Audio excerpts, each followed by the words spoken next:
नमस्कार मित्रों, स्वागत है इस वीडियो में आपका। आज मैं इस वीडियो में यह बताने जा रही हूँ कि आईएएस, पीसीएस एवं अन्य प्रतियोगी परीक्षाओं में सही उत्तर लिखने के बाद भी हमारे नंबर कम क्यों आते हैं। यह जानने के लिए आपको इस वीडियो को शुरू से अंत तक देखना होगा। प्रायः हम उत्तर तो सही लिखते हैं, किंतु हम मात्राओं पर ध्यान नहीं देते और उसे सही तरीके से नहीं लगाते, जिससे नंबर कटने की पूरी संभावना बढ़ जाती है। मेरा ये वीडियो एलकेजी से लेकर प्रतियोगी परीक्षाओं के लिए महत्वपूर्ण है, ध्यान दीजिएगा। मेरा ये वीडियो मात्रा लगाने की विधि है, न कि स्वर परिचय और न ही व्यंजन परिचय। मात्रा लगाने की विधि: अ, आ, इ, उ, ऊ, री, ए, ऐ, ओ, औ, अं, अः। अ की मात्रा, छोटी ई की मात्रा, बड़ी ई की मात्रा, छोटा ऊ की मात्रा, बड़ा ऊ की मात्रा, री की मात्रा, ए की मात्रा, ऐ की मात्रा, ओ की मात्रा, औ की मात्रा, अं, अः। अ की मात्रा लेते हैं कर। क में जब अ को अलग करते हैं तो क हलंत हो जाता है। र में जब अ को अलग करते हैं तो र हलंत हो जाता है। दोनों को मिलाते हैं तो बनता है कर। ऐसे ही आ की मात्रा राम। र में जब आ को अलग करते हैं तो र हलंत हो जाता है। म में जब अ को अलग करते हैं तो म हलंत हो जाता है। दोनों को मिलाते हैं तो बन जाता है राम। अब मूल बिंदु पे हम आते हैं, छोटी की मात्रा। मात्राओं को कैसे लगाते हैं, जैसे किशमिश। क पे ये जो बीच में का जो क का पाई दिख रहा है, वहाँ छोटी ई की मात्रा लगाते समय उसका शिरोबिंदु बीच वाले पाई पे गिरना चाहिए। म पे जो ये पहला पाई है, अंतिम पाई है, छोटी ई की मात्रा का शिरोबिंदु अंतिम पाई पे गिरना चाहिए। ये हमारा किशमिश सही हुआ। इसमें इस किशमिश में क के पहले हमने छोटी ई की मात्रा की शिरोबिंदु को गिराया है और म के पहले पाई पे खींचा है, इसलिए किशमिश गलत हुआ। यहाँ छोटी ई की मात्रा को क को आगे खींचा है, छोटी की मात्रा को क के आगे खींचा है। म के दोनों पाई के बीच में छोटी की मात्रा को खींचा गया है, इसलिए ये किशमिश गलत हुआ। मनीष, बड़ी की मात्रा उदाहरण लिया है मनीष। न पे ये जो पाई दिख रहा है, बड़ी की मात्रा यहाँ गिरनी चाहिए, ये सही हुआ। बड़ी की मात्रा अगर न के आगे गिरता है तो ये गलत हुआ। अगर न के पहले ही हमने खींच दिया तो ये गलत हुआ। कमीज लिया। कमीज हमने इसलिए यहाँ लिया है क्योंकि यहाँ म में दो पाई मिलता है, यहाँ कन्फ्यूजन ज़्यादा रहता है कि बड़ी ई की मात्रा को यहाँ इसके शिरोबिंदु को यहाँ गिराया जाए या अंतिम पाई पे गिराया जाए। लेकिन देखने में तो ये अंतिम पाई ही इसका प्रथम पाई लग रहा है, किंतु ये अंतिम पाई यही है और बड़ी की मात्रा को भी अंतिम पाई पे ही गिरानी चाहिए इसके शिरोबिंदु को, ये सही हुआ। अगर हम पहले खींच देते हैं बड़ी की मात्रा को तो गलत हुआ। म के शुरू वाले पाई पे, पहले पाई पे अगर हम बड़ी की मात्रा को गिराते हैं तो ये हमारा कमीज गलत हुआ। उ, सुरेश लेते हैं उदाहरण। स में जो अंतिम पाई दिख रहा है वहाँ पे ऊ की मात्रा लगाते हैं, ये सुरेश सही हुआ। स, ये जो दोनों पैर दिख रहे हैं उसके पहले पैर पे अगर हमने ऊ की मात्रा को लगाया तो गलत हुआ। स, दोनों पैरों के बीच में अगर हमने ऊ की मात्रा को लगाया तो ये सुरेश गलत हुआ। बड़ा ऊ की मात्रा रामू। म पे ये अंतिम पाई है, वहाँ पे बड़ा ऊ की मात्रा लगाते हैं, ये रामू सही हुआ। रामू में अगर दोनों पैरों के बीच में हम बड़ा ऊ की मात्रा लगाते हैं तो गलत हुआ। रामू में अगर म पे पहले पाई पे हम बड़ों की मात्रा लगाते हैं तो ये भी गलत हुआ। रिकार की मात्रा। त पे जस्ट उसके नीचे री की मात्रा लगाना चाहिए तो ये हमारा सही हुआ।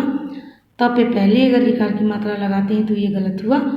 त के लास्ट में रिकार की मात्रा लगाते हैं तो ये गलत हुआ। ए की मात्रा महेश लेते हैं। ह लिखते समय जो छोटा सा पाई खींचते हैं फिर हम बनाते हैं ह, तो उसके उस पाई पे छोटा सा एक चोटी लगाना चाहिए, ए की मात्रा, ये सही हुआ। अगर ह के पहले हमने ए की मात्रा लगा दिया तो ये गलत हुआ। ह के बाद भी हमने मात्रा लगाया ए की तो ये भी गलत हुआ। सोमेश, सोमेश हमने उदाहरण इसलिए लिया है कि यहाँ म पे ये कन्फ्यूजन रहता है कि ए की मात्रा यहाँ लगाई जाए या यहाँ लगाई जाए, यानी शुरू वाले पाई में या अंतिम पाई में। ये छोटी की मात्रा और बड़ी की मात्रा में भी कन्फ्यूजन रहता है, जहाँ मैंने पहले ही स्पष्ट कर दिया है। ए की मात्रा में भी अंतिम पाई में ए की मात्रा लगाएंगे, एक चोटी लगाएंगे, ये सोमेश सही हुआ। अगर हम पहले ही पाई में अगर ए की मात्रा लगाते हैं तो ये सोमेश गलत हुआ। अगर म के दोनों पाई के बीच में ए की मात्रा खींचते हैं तो भी हमारा ये सोमेश गलत हुआ। ए की मात्रा, मैना लेते हैं, म के अंतिम पाई पे ही 2 छोटी छोटी मात्राओं को लगाएंगे। ये हमारा मैना सही हुआ। है की मात्रा को अगर हमने पहले ही पाई पे लगा दिया तो ये हमारा मैना गलत होगा। या दोनों म के दोनों पाई के बीच में अगर हमने फैला के लिख दिया है की मात्रा तो भी ये हमारा मैना गलत होगा। आगे चलते हैं। ओ की मात्रा, उसमें सोमेश लेते हैं। ओ की मात्रा लिखते समय भी ध्यान देना चाहिए कि ओ को लिखते समय जो हम पाई खींचते हैं जस्ट उसके ऊपर ही एक चोटी होनी चाहिए। सोमेश में ये हमारा सोमेश इस पाई के ऊपर ही चोटी, इसलिए सही है। इस सोमेश को हमने यहाँ पाई खींचा और आ के पहले इस पाई के पहले ही हमने सौ पे लगा दिया चोटी, ये गलत हुआ। सौ के और आ के बीच में जो पड़ी खड़ी पाई खींचा है, इस पाई और सौ के बीच में हमने इस ऊपर वाले पाई को खींचा, इसलिए सोमेश हमारा गलत हुआ। औ की मात्रा, औ में भी ध्यान देना चाहिए कि औ पे जस्ट इसके ऊपर 2 सटे 2 चोटियाँ होनी चाहिए। जैसे ये औरत हमारा सही हुआ। अगर इस औ की मात्रा को हम एक पाई पे खींच देते हैं, औ पे एक चोटी बनाते हैं, तो ये दोनों ये औरत हमारा गलत होगा। अगर हमने ये पाई खींचा और औ पे ये दोनों छोटी छोटी मात्राओं को यानी जो चोटियाँ हैं उसको बना दिया तो ये हमारा औरत गलत हुआ। माहौल, इसी प्रकार हमने माहौल लिया है। औ पे भी औ की मात्रा जो पाई खींचते हैं और औ की मात्रा लगाते हैं, ये दोनों सटे होने चाहिए, ये हमारा माहौल सही हुआ। अगर हमने पाई खींचा और ह पे 2 चोटियाँ बना दी तो ये हमारा माहौल गलत होगा। अगर हमने पाई खींचा इस पर एक चोटी और ह पे एक चोटी बना दिया तो ये हमारा माहौल गलत हो जाएगा।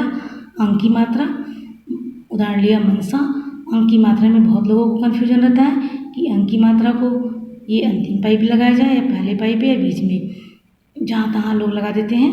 लेकिन सही जो है म पे जो अंतिम पाई होता है वहाँ पे हम अंक की मात्रा लगाते हैं, ये मनसा सही हुआ। म के अगर पहले ही या बीच में हमने अंक की मात्रा लगाया तो भी मनसा गलत होगा। म के प्रथम पाई पे हमने अगर अंक की मात्रा लगाया तो भी गलत होगा। नंदी, न पे जो पाई दिख रहा है वहाँ पे अंक की मात्रा लगानी चाहिए, ये नंदी सही हुआ। न के अगर बाद में हमने अंक की मात्रा लगाया तो भी गलत हुआ। न के पहले अंक की मात्रा लगाया तो भी ये गलत होगा। आह को छ उदाहरण लेते हैं। छ में आह का जो ये मात्रा होता है, ये दोनों बिंदुओं को प्रॉपर लाइन लेकर ही हमें बनाना चाहिए, ये हमारा छ सही हुआ। अगर इन दोनों बिंदुओं को जस्ट नीचे खींचते हैं तो ये हमारा गलत होगा, या दोनों बिंदुओं को ऊपर बना के खींचते हैं तो भी गलत होगा। चंद्र बिंदु और रेप, इसको भी मैंने मात्रा का एक अनिवार्य तत्व माना है जो बहुत महत्वपूर्ण होता है। प्रायः लोग चंद्र बिंदु को गलत लगाते हैं, कुछ लोग यहाँ लगा देते हैं, कुछ लोग द पे भी लगा देते हैं, कुछ लोग बीचों बीच लगा देते हैं।